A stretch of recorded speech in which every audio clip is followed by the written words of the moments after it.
చిన్న సొరకాయ తెచ్చిన పులుసులోకైనా సాంబార్లోకైనా మహా అయితే ఒక పావు వంతు వాడతాం. మిగతాది ముదిరిపోయేలోపు సొరకాయ రొట్టె చేసుకున్నామంటే నైట్ టైం డిన్నర్లోకి ఏ కూర లేకపోయినా ఇలాగే తినేసేయచ్చు.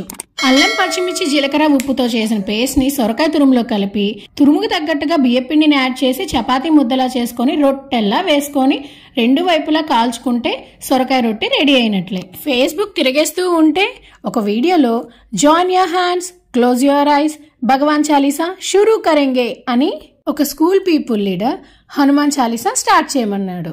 దీనికి కామెంట్స్ ఏమో జై హనుమాన్ అని ఒకరు, షూస్ తీసేసి ప్రేయర్ చేస్తే బాగుంటుందేమోనని ఇంకొకరు, మరికొందరేమో every school should follow this rule అని చెప్పి కామెంట్ చేశారు. అయినా ఈ అపార్ట్మెంట్స్ పుణ్యమా అంటూ కొన్ని స్కూళ్ళు అపార్ట్మెంట్స్ లో తీసుకుని ప్రేయర్సే సరిగ్గా జరగడం లేదు. అలాంటిది ఇలాంటి కొన్ని యాక్టివిటీస్ ప్రేయర్స్ లో చేపించడం గొప్ప విషయమే కదా.